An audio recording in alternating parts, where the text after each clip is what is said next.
I have devoted my life to, aside from understanding what the government has been doing in the cover-up, is to helping people who have had these experiences, because I know what people go through and how difficult it is for people to be able to talk about this, to be able to understand it, to put all of the pieces together, to learn how to investigate it themselves and collect their own evidence. There's so much. It's very, very complex. And so that's what I have done in my new book. That's right. Extraterrestrial Contact, What to Do When You've Been Abducted. What a great title, by the way. It's a comprehensive book. There is a worksheet at the end of every chapter for people to answer, to gain information and knowledge about their personal experiences. I talk about my personal experiences a little bit in here. We cover the gamut from people I've worked with and the different types of experiences they've had, because they're not all the same. Right. From that to how to investigate your own case, what to look for, what equipment you would need. There's information on hypnosis. There's information on sleep paralysis and how to know if it is or if it isn't. There's information on social research studies, including social research studies that I've participated in with academic scientists, and just coping strategies, 3 chapters on coping strategies, what to do if you want it to end, suggestions, information about paranormal experiences, how to separate out whether it's paranormal or whether it's extraterrestrial. There's a wealth of information, even a chapter on what to do, what to know if you want to go public, what to know if you want to write a book, what you can expect, suggested websites, suggested reading.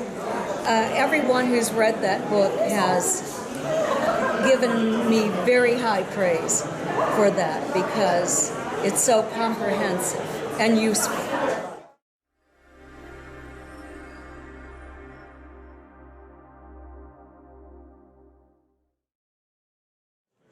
Greetings and welcome to the Vortex. I'm your host, Daniel Allen Jones, and I'm very honored to be here with Kathleen Marden. Kathleen, it's a pleasure. It's a pleasure for me as well. So this is a great opportunity to really get into some of the work that you've been doing for many years now, and you've got a new book out, which I'm really excited to touch upon. Before we do that, I'd like to preface what we're about to get into with some of the past experiencing you've dealt with when it comes to people you've worked with, your family history, and how that's led into everything that you're involved with now. So this is really pretty exciting, because you've been part of something that, as you've written here, says the true story of the world's first documented alien abduction. And of course, for many people who've been following along with the UFO research, we know that that's the Betty Barney Hill case. Yes. And that's your animal. That's correct, my mother's sister. You have some incredible family experience just right there in your history that's prompted you to get really more involved in understanding what happened to them and how this can help with everyone else in the world that's experiencing the same thing. So what was it like finding out about this, and how that's kind of brought you into the work that you're doing now? I was 13 years old when Betty and Barney had their experience. Betty was on the phone with my mother when I arrived home from school that day, and I was immediately fascinated by what they were saying. And within a couple of days, we were at Betty's and Barney's house, and I heard the story firsthand from Betty. I saw the spots on the trunk of the car. I held the watch that would not work. Neither of their watches ran again after that experience. My father sat quietly with Barney, and Barney told him about the non-human entities he saw on the craft and how frightened he was and how he was waiting to hear from the Air Force. They were going to call him back with further information. So it was I immediately wanted to know more. I was a curious kid. I'm still a curious person. Sure. So I met most of the original investigators. I was with Betty when she was working with a team of scientists to try to call in craft and CP5 experiments. I saw a craft, multiple witness craft at that time. A craft landed on my grandparents' farm, and that was scientifically investigated. I grew up across the street from my grandparents. That craft was observed by 2 different people. And so there was such a fascination with the mystery of all of this. But I went to college, and I worked first in psychiatric social work, and then I went into education and was an education services coordinator. But in the late 1980s, I was feeling more and more of a longing to really investigate Betty's and Barney's case myself, interview the early investigators on the case, research the archival collection that Betty had been collecting throughout her lifetime. And I set out to do that in 1990. I also transcribed all of the hypnosis tapes. They had 10 hours of hypnosis tapes, separate tapes with Dr. Benjamin Simon. He hypnotized them separately and reinstated amnesia at the end of each session for 2 different reasons. One, so that they could not share information and contaminate each other's evidence. And 2, because each of them, at some times during their hypnosis, experienced so much trauma and the release of emotion that if they were to hear that immediately without having therapy, they might experience additional trauma. So it could trigger one another if they had been, and just even in the proximity of hearing each other's experience when they recall everything going on. That's really powerful. Yes, and he had to work through everything on the hypnosis tapes after the sessions had finished and do the therapy. He was a psychiatrist, a neuropsychiatrist, and he had to do the therapy with them together, where they listened to the tapes and what one another had stated, and worked through all of that together and separately. Well, that's really incredible. And so you've gone through and put together this book, Captured, which is like a really important monumental work that shows how this is going to be something that is pioneering in the sense of how this is really being documented, what kind of steps we can take to ensure that if other people are experiencing this, they can have the right things to follow through with and have the supportive networks that allow for them to find some resolve. And so you also authored this with, as it says, Stanton Friedman. Yes, well, you know, I have written the manuscript for that book. And when Betty was still alive, she died in 2004, she said to me, if you ever need any help, go to Stanton Friedman, because I trust him implicitly, and because he's meticulous in his work, and because he worked on Betty Starmer, defending the Starmer. Right. And he found the scientists who did the investigation of Marjorie Fish's work, vetted her work for accuracy, and said that she was accurate. So I did go to Stanton, and I invited him to come to my house, to read my files, to read my manuscript, and at the end he agreed to join me. In the end he wrote 2 chapters, and he vetted my work for accuracy, which was a very big help to me, because I wanted to know that what I had written was scientific and accurate, and he told me that the reason that he agreed to join me with the book is because I was being scientific and accurate. Well, I think it's incredible, and again, that's Captured, and it's something I think anyone who's remotely interested in not just UFOs, but how really intimate this involvement with, as you said, non-human entities can be. This is something that stands out because with there being countless experiences and things all over the world, and so many people never coming forward, it's important to really see how we can have ways to document things and to come forward and say, okay, this is happening, this phenomenon isn't just imaginary, but people are experiencing things. So to see how we have the first documented case, and you're continuing that legacy of making sure that we can not just document the material, but see how we can help people cope with these experiences is really important. Your work with Stanton Friedman is also, I think, very compelling, because you've both authored these two books as well, When Science is Wrong, and then Fact Fiction and Flying Saucers. So what has it been like throughout the years to be able to connect with him, and what would you say about his importance in this field and what he's offered and how that's impacted people's lives? Well, Stanton was a nuclear physicist. He was meticulous in his research, and he went to archival collections, physical archives, to do research. And we did a lot of that together. And Fact Fiction and Flying Saucers has a great deal of information that had not been previously published that he and I found at the American Philosophical Society in Philadelphia. I made several trips there. He made a multi-day trip with me on one of my trips, and I photocopied and gave him what I found as well. And we put all of that information together into this book because the archival files of people like Philip Klass, the arch debunker, disinformant Philip Klass, the debunker Dr. Donald Menzel, who Stanton discovered had actually worked for the NSA, and who was listed on NJ12 as part of that group as well. Right. Dr. Edward Condon.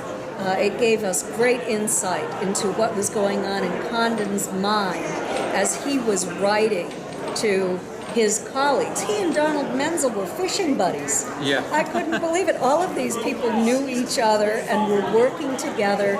They were very good friends. Robert Lowe, who was the project coordinator for the scientific study on UFOs, knew Philip Klass. They became good friends. They had both been electrical engineers in their earlier careers, and they both enjoyed skiing, and they wanted to go skiing together. And part of what I wrote in the book is based upon Philip Klass's FBI file. And what I discovered is, in doing my research, is that Philip Klass was in trouble with the government in the early to mid-1960s. He was keeping company with a man from the Soviet embassy. He was under suspicion of espionage, and the FBI actually raided his apartment. They searched his apartment for radio equipment that would broadcast to East Europe. Oh, okay. Eastern Europe. And so Stanton and I talked a lot about this, and I think we both suspected that Philip Klass had been coerced into doing this job of disinforming the public, because Philip Klass read his first book on UFOs in 1966. By December of 1966, he was good friends with Robert Lowe and Edward Condon. And then eventually he introduced himself to Donald Menzel. Didn't say that I am not Dr. Philip Klass, I have a bachelor's degree, but Dr. Menzel wrote back and said, Dr. Klass, and Klass said, let's talk to each other on a first name basis. Yeah. And so they did, they became good friends too. And there were other files in that collection that gave me a lot of insight into the work they were doing to disinform the public. And especially Philip Klass, who was the nastiest of all of them, and what he was doing to people to destroy their lives, not just their credibility, but their lives. Yeah. So that's an incredible part of what we're dealing with, is that there's a not just a ridicule factor, but you have people who are, as you said, disinformed. They're coming and saying that, they're almost reducing the issue of a case to simply being maybe just natural phenomena. or something that can be rationally explained, rather than addressing the real issue, which could potentially be far more intriguing and actually worth scientific scrutiny, but in the light that's not being dismissive of it. And I think that you guys are doing a great job of pointing out a lot of these issues in this work, and again, that you've done with Stanton. And being that he's passed, I think it's important to acknowledge how the work that he's done and that you've both done together is still going to be something I think that stands as a standard for that which we need to uphold when it comes to working through the troubles that we're receiving when the UFO topic or subject isn't given the proper light in media and academics. And so what have you found that Stanton was able to contribute, and you as well, that could bring something to what we're dealing with now to help get through times where we might not have class anymore, but you have a lot of people who are detracting, who are reductionists, who are saying there's nothing to the phenomenon. What do you say to the people that are in that mindset? Well, what I have found out is that those people, such as Seth Shostak, who I sat on a panel with this summer, really expressed the idea that there is no evidence that he will accept. He will not accept the kind of evidence that other scientists are willing to accept. And he wants a body, he wants a craft. That is only the kind of thing that he will accept. And he is convinced that none of this is possible anyway because it's impossible to travel great distances through space. So he's really being a reductionist in doing that. There are others who, like Phil Klass, tell false information and use speculation in order to disinform the public and raise questions where there really were no questions before, but just attempt to dissuade people away from the evidence. And I think it's really important that we look at the evidence, and I continue to look at the evidence, and Stan found a lot of evidence. He was the first civilian investigator for the Roswell crash. Right. That was a huge contribution to the UFO field and to mankind. Absolutely. As well. And he did an excellent job on his investigation of that. Within a year's time, he found, I think it was something like 65 first-hand or second-hand witnesses to this. And he had audio recordings of all of their testimony. So, that's a major contribution. And coming from someone who is a rocket scientist, Stanton worked in the space program, people found him to be very credible because of his credentials and because he was obviously a genius. I think it's amazing to see that you were able to work together, and both of what you contributed, I think, is still going to help us with everything that we're dealing with now and for future cases and all of those to come, because as you'd mentioned, it's so difficult to get through even some of the people who are trying to find rational ways in the scientific community to explain some of these things or to reduce them down to nothing. And I think it's important that we are not dismissive of people's experiences. And so you've worked with many different people, shifting gears into how this can be dealt with in a way that's not going to be so ridiculing that they, feel to the extent that they have nothing that they can go to, they have no one that they can feel is accepting or supportive. But you've offered a great number of people help in understanding how something that we call abductions, or when people say contactees or experiencers, all these different terms that we use now to describe things that have been happening for who knows how long, but in a way that now we know that there are networks, there are programs and groups, and some that you've been involved with that have helped people find some resolution with their experience and how to cope with it and maybe deal with it for their friends and family who are also experiencing this as well. So, Kathleen, how has it been with your work and dealing with experiencers and abductees to connect with them and really help them get through their experiences? What has that been like, connecting with these people? Well, It has been a little overwhelming, I have to say, but I started out in social work. I'm a caring, compassionate person. And it sounded like from your previous experiences, you have had work connecting with people, and you said psychiatric work as well. Yes. So you have a background relating and those types of fields already, it seems. Yes, and I had met many experiencers originally through my Aunt Betty. And then I joined MUFON in 1991 and worked with many experiencers. And finally, in 2011, MUFON asked me to take a national and international position as the director of experiencer research. It was called Abduction Research then, but we changed the name, the title of it, because not everybody is abducted. Sure. You know, some people are contacted. So we use the generic term that John Mack used, experiencers. And since then, we have built our team because there were far more people than I could speak with. Right. We now have 30 people who work on a day-to-day basis, speaking with experiencers in a non-judgmental, supportive manner, so that people can just tell their stories to someone. It means so much to people just to be able to talk without ridicule.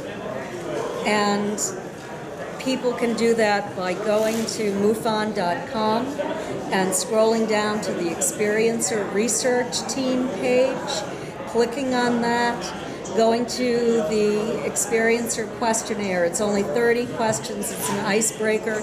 It doesn't matter how you score. You could score 5 points and you could have had an experience or two. You could score 15 to 20 points and you could have had a lifetime of experiences. You could score much higher and not have had any. So don't think that if you score low that it means you haven't had an experience. We've had people who don't want to talk after they see their score. It doesn't matter. I wish it wasn't scored at all. It's just an icebreaker so that people can finally talk to someone. We also have a list of vetted hypnotherapists and psychotherapists that for referrals, they can enter into a private contract, for-pay contract with these people. MUFON doesn't supervise it. We already know what's going on. I mean, we've known that for a long time. This is therapeutic for people. So I have devoted my life to, aside from understanding what the government has been doing in the cover-up, is to helping people who have had these experiences, because I know what people go through and how difficult it is for people to be able to talk about this, to be able to understand it, to put all of the pieces together, to learn how to investigate it themselves and collect their own evidence. There's so much. It's very, very complex. And so that's what I have done in my new book. That's right. Extraterrestrial Contact, What to Do When You've Been Abducted. What a great title, by the way. It's a comprehensive book. There is a worksheet at the end of every chapter for people to answer, to gain information and knowledge about their personal experiences. I talk about my personal experiences a little bit in here. We cover the gamut from people I've worked with and the different types of experiences they've had, because they're not all the same. Right. From that to how to investigate your own case, what to look for, what equipment you would need. There's information on hypnosis. There's information on sleep paralysis and how to know if it is or if it isn't. There's information on social research studies, including the social research studies that I've participated in with academic scientists, and just coping strategies, 3 chapters on coping strategies, what to do if you want it to end, suggestions, information about paranormal experiences, how to separate out whether it's paranormal or whether it's extraterrestrial. There's a wealth of information, even a chapter on what to do, what to know if you want to go public, what to know if you want to write a book, what you can expect, suggested websites, suggested reading. Everyone who's read that book has given me very high praise for that because it's so comprehensive and useful. Great. Well, it sounds like there's just such a wide variety of information that you cover here in this book. It's got everything that I think it would really need, if not just as an enthusiast, but if you have an experience, if you have something that you're curious about, or if you're looking to get involved, like you said. It sounds like you've got some great information packed into here. So how can people find out more about this new book that you've just come out with, and then all the others that you have as well? Where can they go to find out more? You can purchase autographed copies from my website at Kathleen with a K hyphen or dash Marden MARDEN.com. You can also read about my upcoming conferences there, and I have some articles there as well. Or you can go to Barnes & Noble online or in stores and order the book. You can go to Amazon, and the books are available in hard copies. Many of them are available in audiobooks, and they're all available in ebooks as well. Excellent. Well, Kathleen, thank you so much for this great opportunity. Your work is going to be something that's going to help our legacy of discernment, of looking to see how we can further our search for the truth and understand how to use scientific protocols and connecting with people, as you said, for them to share their stories and just to be able to provide supportive ear and group, if not anything else, to see how we can work together to figure out what we're dealing with. So again, thank you, and we'll see you in the Vortex. Thank you very much. If you liked this video, be sure to check out our other content and get connected on our page and social media sites. Every day, new discoveries are being made all across the world and beyond, so let's work together to find out what's next. And remember, we won't know if we don't go. I'll see you in the Vortex.